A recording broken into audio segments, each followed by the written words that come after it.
Assalamualaikum warahmatullahi wabarakatuh. Alhamdulillah. Alhamdulillahilladzi hadana li hadza wa ma kunna linahtadiya laula an hadanallah. Asyhadu an la ilaha illallah wahdahu la syarika lah. Wa asyhadu anna Muhammadan abduhu wa rasuluh. Sallallahu alaihi wa ala alihi wa ashabihi wa man sara ala nahjihi ila yaumil qiyamah. Ya ayyuhalladzina amanu taqullaha haqqa tuqatih wa la tamutunna illa wa antum muslimun. Amma ba'd. Allahumma subhanaka la ilma lana illa ma 'allamtana innaka antal alimul hakim. Wa tub 'alaina innaka antat tawwabur rahim. Allahumma barik lana fi bukurina.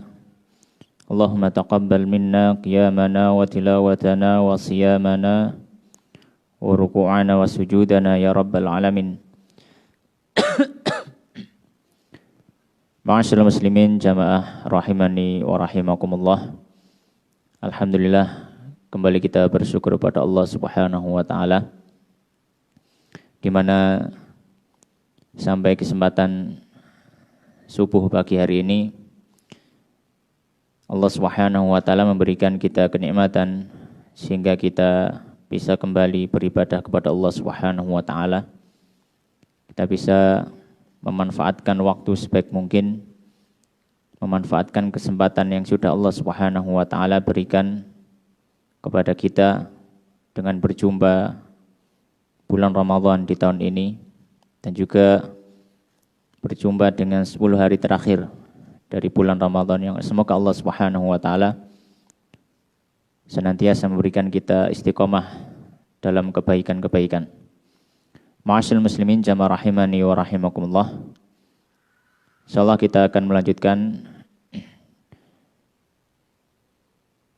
kajian kita selama bulan Ramadan dengan membaca kitab Asrarus Shaum, rahasia-rahasia puasa, yang ditulis oleh Al-Imam Hujjatul Islam Al-Imam Al-Ghazali rahimallahu ta'ala, wafat tahun 505 Hijriah rahimallahu rahmatan wasi'ah.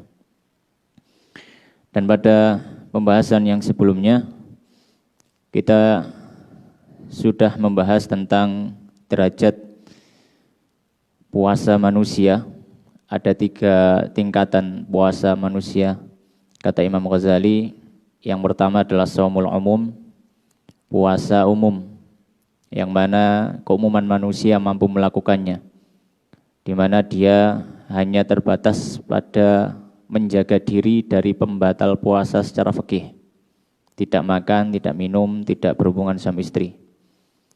Kemudian derajat yang berikutnya adalah shaumul khusus, puasa yang khusus, di mana puasa khusus ini orang yang berpuasa bukan hanya menahan syahwat perut dan syahwat kemaluan, namun dia juga menahan syahwat seluruh anggota badan yang lainnya, menahan syahwat mata, menahan syahwat tangan, menahan syahwat kaki, menahan syahwat pendengaran, dan seterusnya.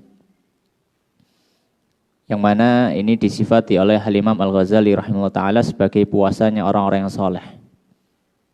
Kemudian tingkatan yang terakhir adalah shaumu khususil khusus, puasa yang sangat-sangat khusus, yang ini adalah puasanya para nabi, puasanya para kekasih Allah Subhanahu wa ta'ala, puasa orang-orang yang memang didekatkan oleh Allah Subhanahu wa ta'ala kepada dirinya, yaitu di mana dia berpuasa menahan syahwat fisik dan juga syahwat batin, di mana dia bukan hanya menahan keinginan-keinginan syahwat dari anggota tubuh, tapi dia juga memuasakan hatinya dari kebergantungan kepada selain Allah Subhanahu wa taala.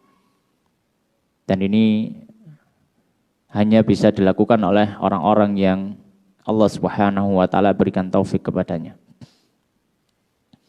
Maka di sini beliau pun membahas tentang puasa khusus, yaitu puasanya orang soleh. Dan puasa khusus ini sempurna dengan 6 perkara, dengan menahan 6 hal, yang mana 2 dari 6 ini sudah kita bahas. Yang pertama adalah menahan mata, kemudian yang kedua adalah menahan lisan. Insyaallah pada kesempatan pagi hari ini kita akan melanjutkan bagian yang ketiga. Bismillahirrahmanirrahim. Qala al-musannifu rahimahullahu ta'ala wa nafa'ana bilmi fi dunya wal akhirah wa dakhalahu fasihah jannatihi Allahumma amin. Berkata Imam Al-Ghazali rahimahullahu ta'ala, ats-tsalitsu, yang ketiga, kaffus sam'i 'anil isgha'i ila kulli makruhin.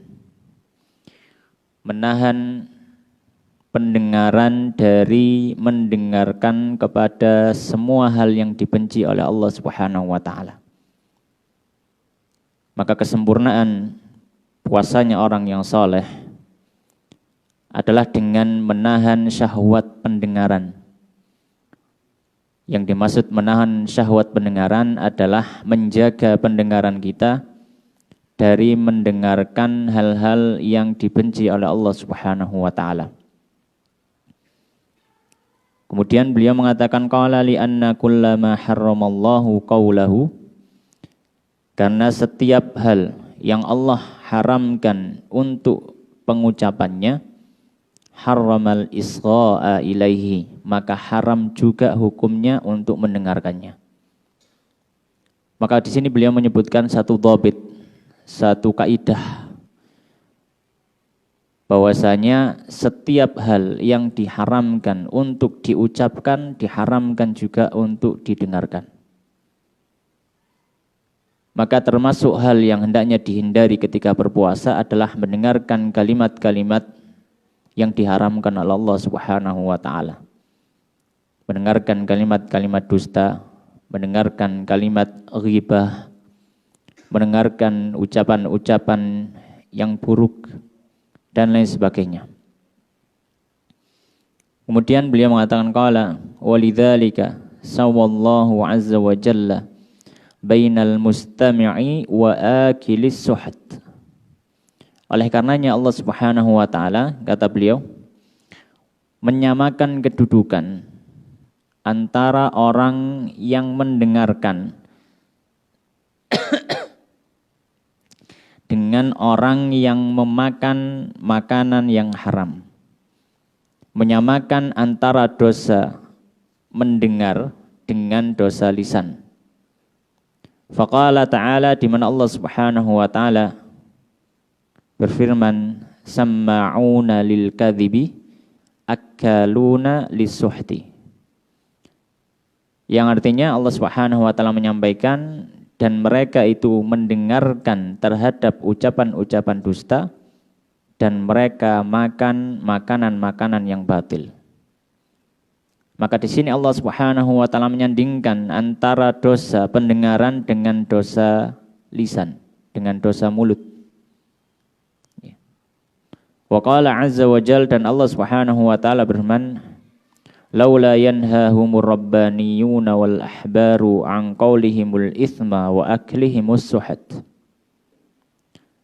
Yang mana artinya, kalaulah seandainya orang-orang yang rabbani, para alim dan juga para ahli ilmu tidak melarang mereka dari ucapan mereka yang dosa, ucapan dosa, wa aklihimus suhat, dan makannya mereka terhadap hal-hal yang batil. Maka di sini kembali Allah Subhanahu wa taala menyandingkan antara dosa ucapan dengan dosa pendengaran. Maka di sini ada isyarat bahwasanya perkara yang haram untuk diucapkan, maka diharamkan juga untuk didengarkan. Kemudian beliau mengatakan qala fas-sukutu 'alal ghibati haramun. Contohnya apa? Maka orang yang diam atas satu ghibah yang ada di hadapannya adalah sesuatu yang diharamkan.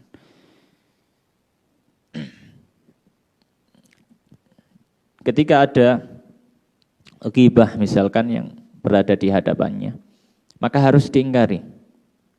Tidak boleh kita rela mendengarkan hal tersebut karena itu adalah sebuah dosa. Ya, mengingkari dengan tangan, kemudian jika tidak bisa mengingkari dengan tangan, jika tidak bisa maka dengan lisan. Jika tidak bisa, minimal adalah dia pergi dari majelis tersebut. Oleh karenanya, Imam Al-Ghazali melanjutkan, wa qala ta'ala, dan Allah Subhanahu wa taala menyampaikan dalam Al-Qur'an, innakum idzam mithlukum. Sesungguhnya kalian jika begitu maka seperti mereka. Ayat ini menceritakan tentang orang-orang kafir yang mengolok-olok Islam. Orang-orang kafir yang mengejek Islam. Ya. Maka Allah Subhanahu wa taala perintahkan kepada kaum muslimin untuk pergi dari majelis tersebut. Karena untuk apa? Duduk dan di hadapannya ada orang yang mengejek Allah Subhanahu wa taala dan Rasulnya. Maka jika tetap duduk di situ, maka kata Allah Subhanahu wa taala, innakum idzan mithluhum. Kalian kalau begitu ya sama saja seperti mereka. Mereka berbicara butuh pendengar. Orang yang mendengar butuh orang yang berbicara. Maka hukumnya sama saja, kata beliau. Walidzalika qala sallallahu alaihi wasallam. Oleh karenanya Nabi sallallahu alaihi wasallam dalam satu hadis, yang mana hadisnya ini diriwayatkan oleh Imam At-Tabrani, ya, dengan sanad yang qarib. Dikatakan Nabi SAW bersabda, al-mughtabu wal mustami'u syarikani fil itsm. Orang yang menggibah dan orang yang mendengarkan ghibah, maka dua-duanya ini adalah orang yang sama-sama di dalam dosa. Karena ghibah tidak mungkin tanpa ada dua unsur ini. Orang kan nggak mungkin ghibah sendirian. Yang ghibah sendirian kan gremeng, ya, maka nggak bisa orang ghibah sendirian. Ghibah itu harus ada temannya. Maka kata Nabi Shallallahu Alaihi Wasallam, orang yang berbicara dengan ghibah dan orang yang mendengarkan ghibahan orang lain, dua-duanya sama-sama dosa. Karena memang untuk merealisasikan ghibah harus ada dua sisi ini, sisi yang mengucap dan sisi yang mendengar. Maka ini yang ketiga, masyaallah muslimin jamaah rahimani wa rahimakumullah, yaitu ketika berpuasa kita berusaha juga menahan pendengaran kita dari hal-hal yang dibenci oleh Allah Subhanahu wa taala. Dan beliau contohkan tadi salah satunya perkara yang karena memang sering dilakukan oleh kaum muslimin adalah ghibah. Karena hal tersebut akan sering terucap tanpa sadar. Kemudian berikutnya beliau mengatakan qala ar-rabi'u, yang keempat, kaffu baqiyatil jawarihi 'anil athami. Menahan seluruh anggota tubuh yang lainnya dari dosa-dosa, minal yadi. Termasuk diantaranya adalah tangan, warijli dan kaki. Wa 'anil makarihi, dan dari hal-hal yang dibenci oleh syariat. Itu menahan seluruh anggota tubuh yang lainnya dari perkara-perkara yang dibenci oleh Allah Subhanahu wa taala dan Rasulnya. Wa kafful batni 'anis syubhat, dan menahan perutnya dari perkara-perkara syubhat waqtal iftari, ketika dia berbuka. Ya. Kita harus berhati-hati. Ya, barangkali di hadapan kita adalah makanan-makanan yang sifatnya syubhat. Kita ragu-ragu ini adalah halal atau haram, diperbolehkan untuk dimakan atau tidak. Maka ketika dia berbuka puasa, hendaknya memastikan bahwasanya hal tersebut memang halal untuk dimakan. Jangan sampai ada unsur syubhat, apalagi haram. Dan Imam Ghazali mengatakan, fala ma'na li shaumi, maka tidak ada faedahnya dia berpuasa, wa huwal kaffu 'ani ta'amil halal, di mana dia sudah berusaha untuk menahan dari makanan yang halal, tsummal iftaru 'alal haram, kemudian setelah itu dia malah berbuka dengan perkara yang haram. Ya. Untuk apa dia berpuasa? Kalau misalkan dia menahan diri dari sesuatu yang halal, ternyata dia berbuka dengan sesuatu yang haram. Famithalu hadzal shaim, maka permisalan orang yang berpuasa semacam ini, dia menahan dari yang halal tapi berbuka dengan yang haram. Mithalu man yabni qasran, perumpamaannya seperti orang yang sedang membangun sebuah istana yang megah. Wa yuhdimu misran, tapi di waktu yang sama dia menghancurkan satu kota. Jadi untuk membangun satu istananya, dia harus menghancurkan seluruh kota.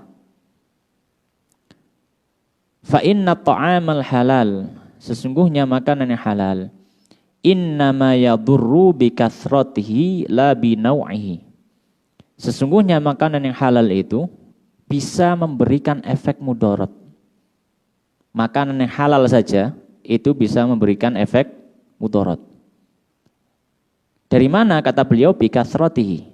Ketika makanan yang halal itu terkumpul terlalu banyak. La binau'ihi, bukan jenisnya. Jadi bukan dia menimbulkan mudarat karena halalnya, bukan. Kalau halal jelas halal. Tapi bikathratihi kata Imam Ghazali. Karena banyaknya. Fasaumu litaqlilihi. Maka puasa ini untuk memang tujuannya ya, litaqlilihi, untuk menyedikitkan porsi makanan yang halal yang kita makan. Itu rahasia puasa di situ. Bukan untuk meninggalkan satu yang haram. Orang puasa itu tidak meninggalkan satu yang haram. Orang puasa dia tidak boleh makan, padahal makan halal. Orang puasa tidak boleh minum, padahal minum halal. Orang puasa tidak boleh jima, padahal jima halal dengan yang halal. Akan tetapi memang tujuan puasa itu adalah untuk menyedikitkan yang halal. Kenapa? Karena yang halal itu dengan terlalu berlebihan atau banyak bisa memudaratkan. Dan beliau mengatakan qala wa tarikul istiktsari minad dawa'i khaufan min dararihi idza adala ila tanawulis sam au ila tanawulis summi kana safihan. Kata beliau, dan orang yang berusaha untuk tidak memperbanyak mengkonsumsi obat-obatan, ini permisalan juga, karena dia khawatir obat tersebut bisa memudaratkan badannya, lalu ternyata dia malah minum racun, maka orang ini adalah orang yang bodoh, kata beliau. Ini masih perumpamaan bagi orang apa? Yang dia berpuasa, meninggalkan satu yang halal, tapi dia berbuka dengan satu yang haram. Ya. Itu ibarat, kata beliau, ibarat yang pertama tadi seperti orang yang membangun istana tapi menghancurkan kota. Ibarat yang kedua, kata beliau, itu seperti orang yang berusaha untuk menghindari obat-obatan, tidak terlalu mengkonsumsi terlalu banyak, karena khawatir obat terlalu banyak itu tidak baik bagi tubuhnya, tapi dia malah minum racun. Ya. Kata Imam Ghazali, kana safihan. Maka orang seperti ini ya orang yang tidak faham, orang yang bodoh. Wal haramu sum yuhlikuliddin. Dan haram itu, sesuatu yang haram itu seperti racun. Yang mana haram, barang yang haram itu atau sesuatu yang haram itu adalah racun yang bisa menghancurkan agamanya. Wal halalu dawaun, sedangkan yang halal adalah obat. Yanfa'u qaliluhu, yang akan bermanfaat bagian sedikit dari obat itu. Wa yadurru katsiruhu, dan bisa mudaratkan jika terlalu berlebihan. Wa qasdus shaumi taqliluhu, dan maksud daripada puasa itu adalah menyedikitkan sesuatu yang halal. Itu adalah maksud daripada puasa. Kemudian beliau menyebutkan satu hadis yang diriwayatkan oleh Imam Nasa'i dan Imam Ibnu Majah dari sahabat Abu Hurairah. Waqad qala sallallahu alaihi wasallam, dan Nabi SAW bersabda dalam satu hadis, kam min shaimin laisa lahu min shaumihi illal ju'u wal 'atashu. Berapa banyak dari orang puasa itu dia tidak mendapatkan bagian dari puasanya kecuali hanya mendapatkan rasa lapar dan haus saja. Dia tidak mendapatkan pahala dari puasanya dan tidak mendapatkan faedah atau nilai-nilai yang bisa dia ambil dari puasanya. Apa sebabnya? Maka di sini Imam Ghazali menyebutkan beberapa pendapat.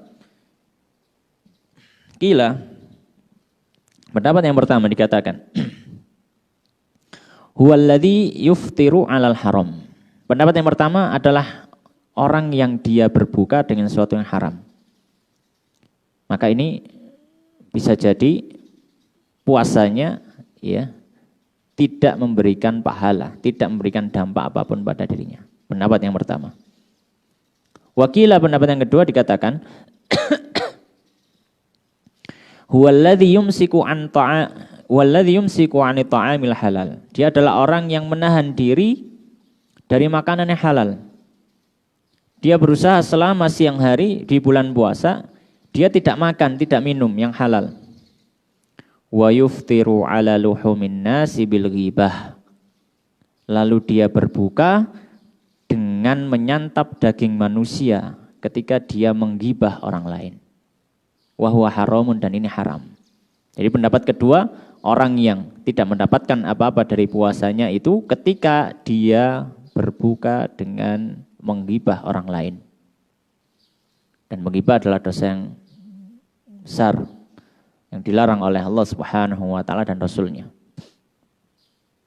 Pendapat yang ketiga mengatakan wakilah, dikatakan huwallazi la yahfadhu jawarihahu 'anil atham.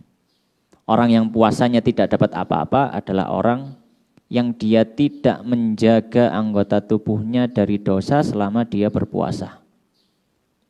Maka dia tidak mendapatkan apa-apa dari puasanya. Dia hanya mungkin puasanya sah secara fikih, tidak melakukan pembatal. Namun makna dari puasanya tidak ada. Faedah dari puasanya tidak ada. Dia hanya dapat rasa lapar, dapat rasa haus, itu saja. Tapi kemudian yang berikutnya yang kelima, al-khamisu. Perkara yang kelima tentang puasanya orang-orang yang soleh, puasanya khusus. Maka kelengkapan yang kelima, al-khamis, an la yastakthira minat ta'amil halal waqtal iftar.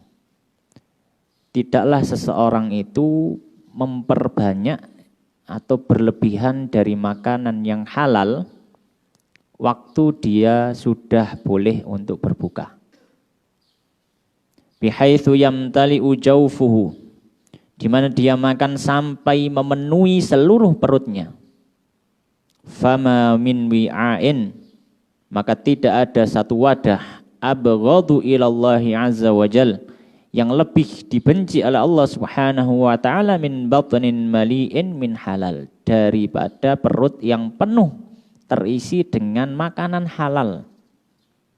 Ya, ini bukan makanan haram, makanan halal. Maka kata Al-Imam Ghazali rahimahullah taala, supaya puasa kita semakin sempurna adalah ketika diperbolehkan kita untuk makan, diperbolehkan kita untuk minum, untuk melakukan pembatal puasa, maka jangan terlalu berlebihan dalam makan, dalam minum. Ya, meskipun itu halal, karena memang yang dibenci itu berlebihan dalam yang halal. Soalnya kalau haram itu meskipun nggak penuh dia sudah haram. Tapi halal ketika dia berlebihan maka ini sesuatu yang dibenci.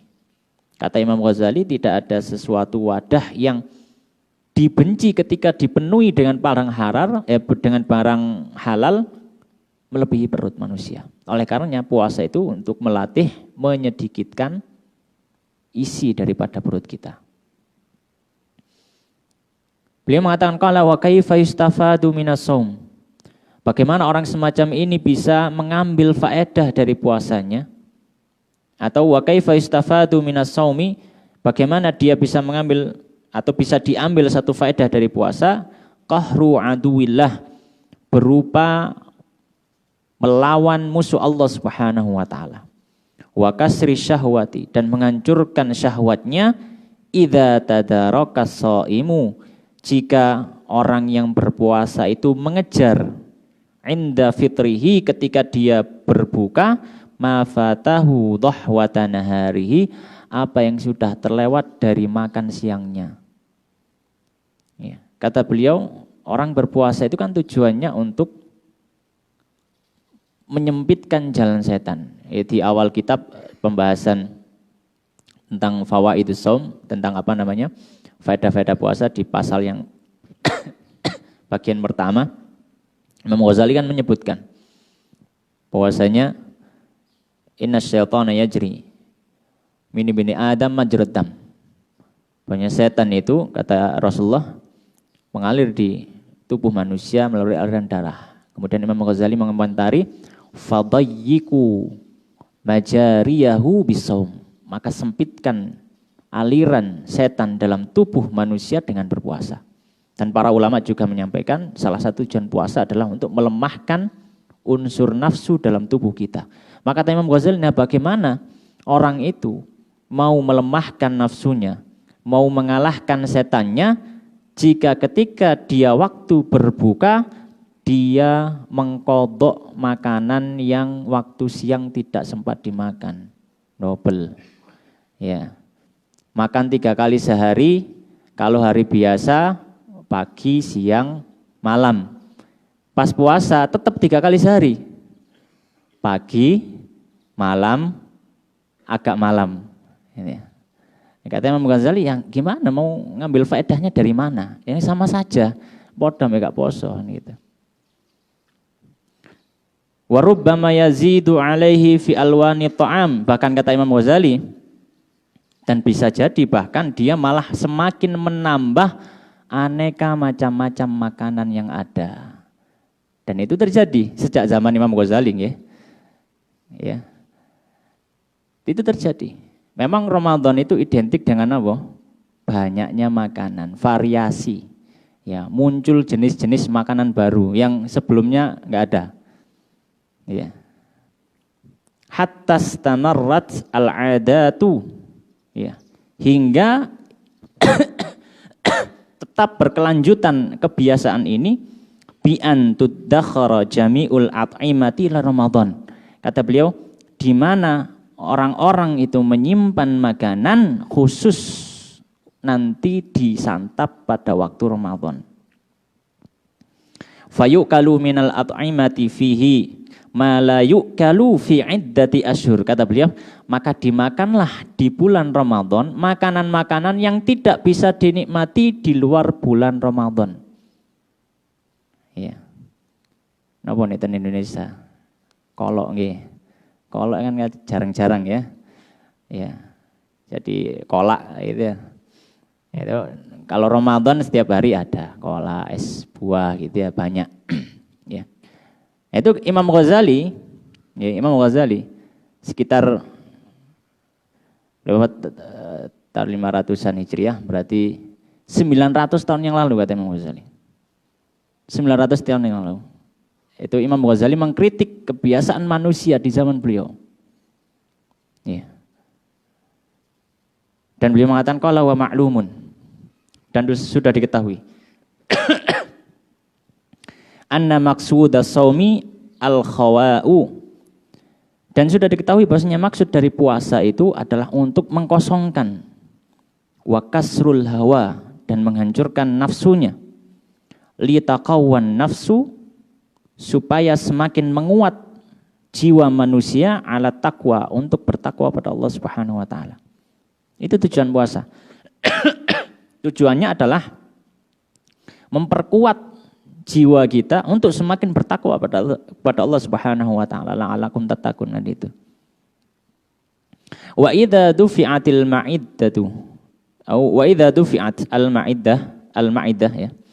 Dan ketika ya sudah ditekan perut ini ya, min dhahwatin nahar, dari pagi hari ilal isya hingga malam hari, hatta hajat syahwatuhu, hingga semakin memuncak keinginannya.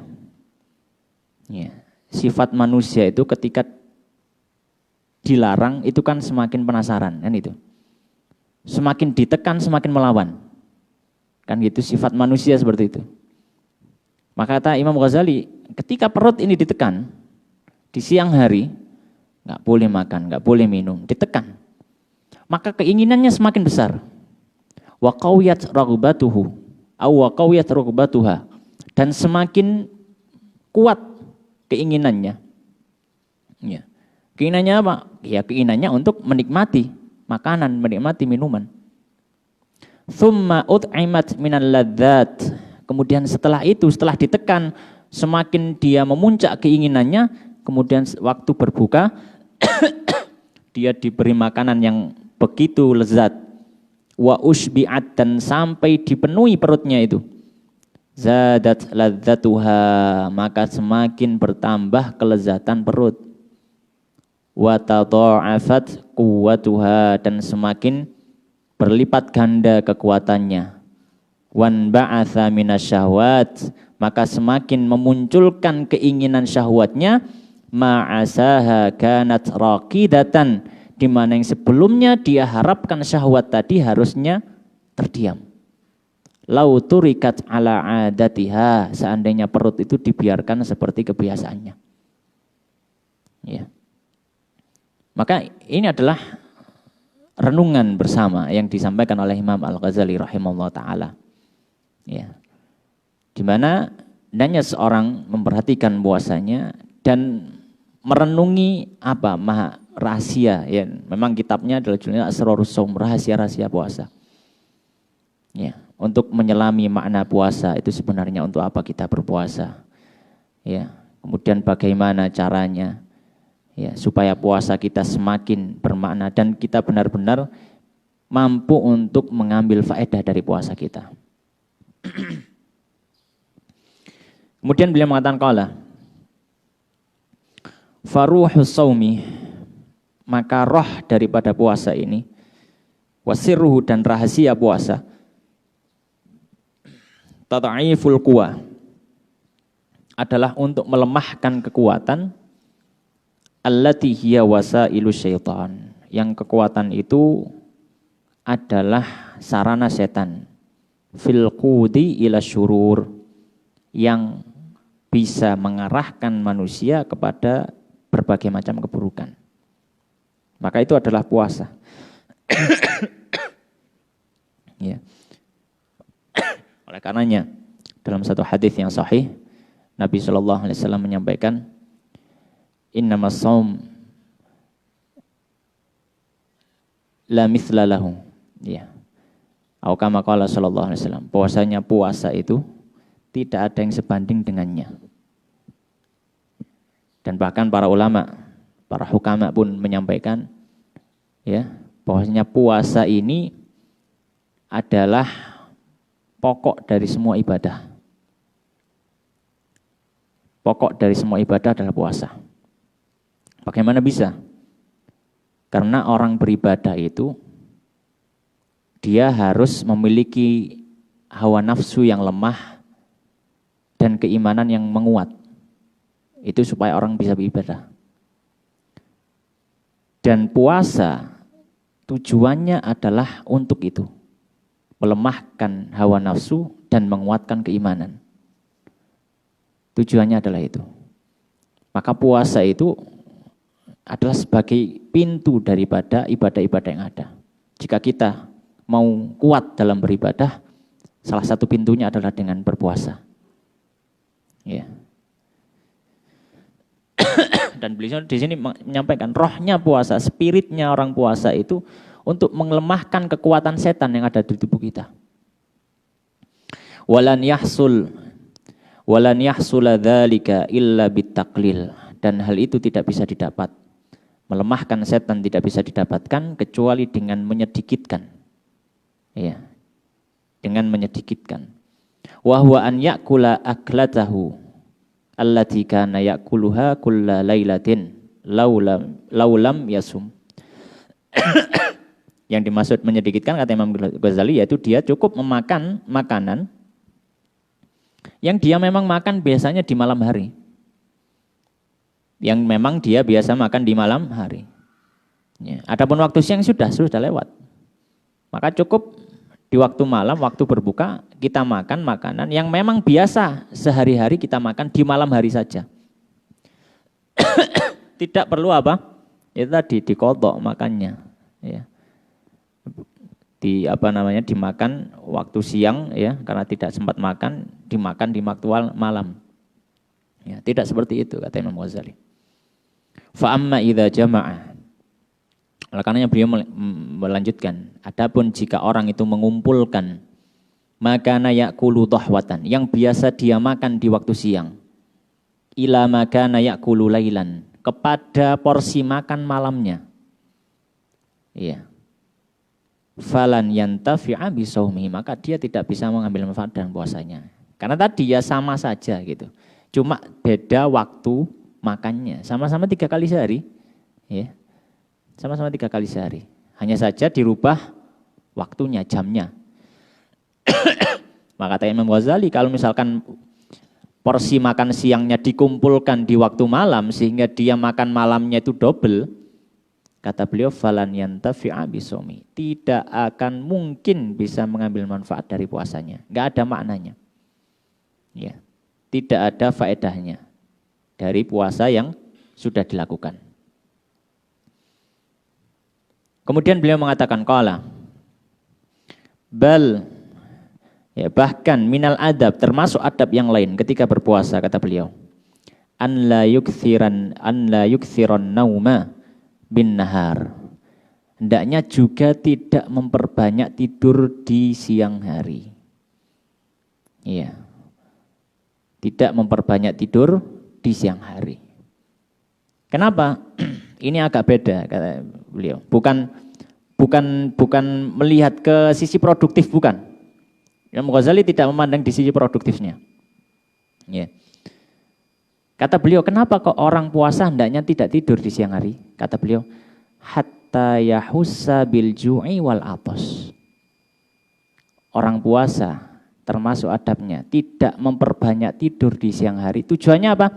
Supaya dia masih bisa merasa lapar dan merasa haus. Ya. Kata beliau, supaya orang puasa itu masih merasakan lapar dan merasa haus. Wa yastash'ira du'fal quwa. Dan dia pun merasakan melemahnya dari kekuatan tubuhnya itu. Supaya dia benar-benar meresapi puasanya. Iya, puasa itu melaparkan diri. Lapar itu seperti ini rasanya. Dan seterusnya. Fayasfuwa inda dzalika qalbuhu. Maka ketika orang merasa seperti itu, merasa lapar yang luar biasa, merasa haus yang luar biasa, kemudian dia merasakan kekuatannya mulai melemah, kata beliau, maka dengan hal itu hatinya akan bisa menjadi bersih. Ya. Dengan merasakan rasa lapar, rasa haus dan seterusnya tadi. Wa yastadima fi kulli lailatin, dan hendaknya tetap, ya, di setiap malamnya, ya, qadran minad dha'fi, ya. Dia menetapkan satu ukuran dari kelemahan tubuhnya, hatta yakhiffa alaihi tahajjuduhu, ya, hatta yakhiffa alaihi, hingga menjadi ringan bagi dirinya tahajjuduhu, tahajudnya, wa auraduhu, dan wirid-wirid malamnya. Ya. Dan wirid-wirid malamnya. Hendaknya di malam hari seorang juga sama, tetap merasakan perasaan itu. Jadi tidak diisi dengan makan dan seterusnya, tidak. Tapi makan secukupnya, kemudian biarkan kembali lapar. Biarkan kembali lapar. Jadi di siang hari dia merasa lapar, di malam hari dia juga merasa lapar. Supaya apa? Supaya tubuh ini ringan untuk beribadah kepada Allah Subhanahu wa taala. Fa'asa syaitanu an la yahuma ala qalbihi. Maka harapannya dengan hal tersebut, setan tidak akan mampu menyelimuti hatinya. Fayanzura ila malakutis sama, sehingga dia pun bisa melihat kerajaan langit. Ya, maksudnya dia bisa melihat kepada keagungan Allah Subhanahu wa taala. Semakin tertancap dalam hatinya mengagungkan Allah Subhanahu wa taala, mensucikan Allah Subhanahu wa taala. Ya tadi yang dibahasakan oleh Imam Ghazali juga bahasa yang lain, fayasfuwa bidzalika qalbuhu. Ya. Supaya hatinya menjadi bersih ketika dia bisa merasakan lapar dan haus tadi. Ya. Ma'asyiral muslimin jamaah rahimani wa rahimakumullah. Kemudian beliau melanjutkan qala wa lailatul qadri. Nah, kemudian di sini beliau menyinggung Lailatul Qadar. Beliau mengatakan wa lailatul qadri ibaratun, dan Lailatul Qadar itu adalah sebuah ungkapan anil lailah, dari satu malam, allati yankashifu fiha syai'un minal malakut, yang tersingkap di malam tersebut sedikit dari kekuasaan Allah Subhanahu wa taala. Yang disebutkan oleh Al-Qur'an sebagai malam yang lebih baik daripada 1000 bulan. Memiliki keagungan, memiliki kemuliaan. Tanazzalul malaikatu warruh. Bisa kita bayangkan, al malaikatu, ya, isim yang jamak dengan alif lam ma'rifah, kata para ulama usul fikih memberikan faedah keseluruhan. Maka maknanya tanazzalul malaikatu, seluruh malaikat turun. Warruhu, dan roh di sini malaikat Jibril, Ruhul Qudus. Jadi selama Lailatul Qadar itu berlangsung, maka seluruh malaikat yang berada di langit biasanya semuanya turun ke dunia, ke langit dunia. Demikian juga malaikat Jibril. Maka kata Imam Ghazali, malam Lailatul Qadar itu adalah satu malam di mana tersingkap sebagian kecil dari kekuasaan Allah Subhanahu wa taala. Wa huwal muradu biqaulihi ta'ala, dan itu adalah maksud daripada firman Allah Ta'ala, inna anzalnahu fi lailatul qadar, dan kami turunkan Al-Quran itu pada Lailatul Qadar. Sahabat Ibnu Abbas dalam tafsirnya beliau menyebutkan, maksudnya di sini turunnya Al-Quran itu pada Lailatul Qadar adalah turunnya dari sisi Allah Subhanahu wa taala ke Baitul Izzah. Bukan turun kepada Nabi. Karena kalau turun pada Nabi selama 23 tahun. Ya. Jadi Al-Quran secara keseluruhan juga turun pada malam Qadar. Wa man ja'ala baina qalbihi wa baina sadrihi mikhlatan minat ta'am fahuwa anhu mahjubun. Barang siapa di Lailatul Qadar dia letakkan antara hatinya dan dadanya, ya, satu wadah yang penuh dari makanan, maka dia akan terhalang dari Lailatul Qadar. Wa man akhla ma'idatahu fala yakfihi dzalika li raf'il hijab. Dan kata beliau, dan kalaupun dan orang yang dia mengosongkan perutnya, kata beliau fala yakfi dzalika li raf'il hijab, maka itu tidak cukup untuk mengangkat hijab yang bisa menghalangi antara dia dengan Lailatul Qadar itu. Malam yukhli himmatahu an ghairillahi azza wajal, selama dia juga tidak mengosongkan keinginannya dan harapannya kecuali hanya kepada Allah Subhanahu wa taala. Ya. Jadi orang tidak akan bisa mengetahui hakikat daripada Lailatul Qadar kecuali dia kosongkan perut dan hatinya. Perutnya kosong dari syahwat duniawi dan hatinya kosong dari kebergantungan kepada makhluk selain Allah Subhanahu wa taala. Wa dzalika huwal amru kulluhu, kata beliau, dan ini adalah perkara semuanya. Maksudnya inti dari semua kehidupan di dunia ini. Ya, inti dari semua perkara yang ada.